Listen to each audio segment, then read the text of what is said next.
I had had a couple of minor cases where I would feel faint, but nothing that really took me to the floor or really scared me until I was babysitting my two nephews, ages 1 and 3. And I was home alone with them for about 4 or 5 hours. I was holding the 1-year-old and it started. Feeling flushed, feeling faint, disoriented. Felt like at any minute I was going to faint, so I sat down and put the baby down. But all I could think about was that I was going to be on the floor and these two young kids were going to be on their own for another 3 or 4 hours. And that was both of those things were bad. It eventually passed. About a month later, hopped in the car to go down to Boonville, New York to see a friend. And I got on outside of Tupper Lake and it happened again. And this time I was struggling to just stay in my lane. I was driving 20 miles an hour in a 55-mile-an-hour speed zone. I was concentrating as hard as I could and hanging onto the wheel as hard as I could just to stay in my lane. With that, we went up to CVPH and they did an electrophysiology study where they put you out and they rotate the table and do all these things to try to simulate or stimulate the same activity onto your heart that you felt when babysitting the kids or when I was driving. They couldn't duplicate it.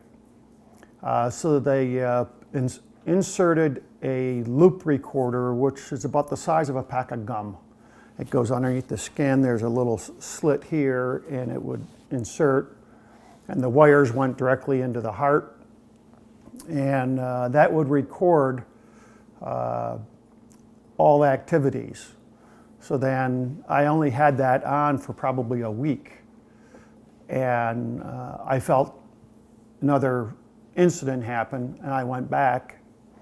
And at that time, they said that they saw whatever they needed to see, and were contemplating either a defibrillator or a pacemaker, but really wanted some more information. But in the meantime, they wanted to put me on some medication to slow the heart rate down. I had another incident happen, and they were able to see exactly what they needed to see. They kept me. I drove up there that day thinking I would be there just for a 10-minute appointment. They ended up keeping me there, and I was taken immediately down to the catheterization lab and into the little operating room they got there, and they put a pacemaker in. And since then, I've gone back and had several checkups, and they've tuned it up and a couple things like that. The cath lab and electrophysiology group and the cardiac group, frankly, they're well-oiled machines. They are, you expect them to be very methodical in their approach because they're messing with your heart. And they are. They're very methodical. They don't rush into anything. They looked at me probably 4 times.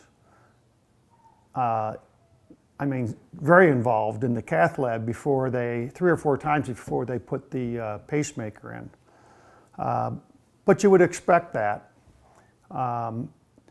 What I wasn't expecting was the degree of, call it hospitality, treat you with dignity, personalized care, one-on-one, in the recovery area, in the pre-op area, in the cath lab. They talk to you.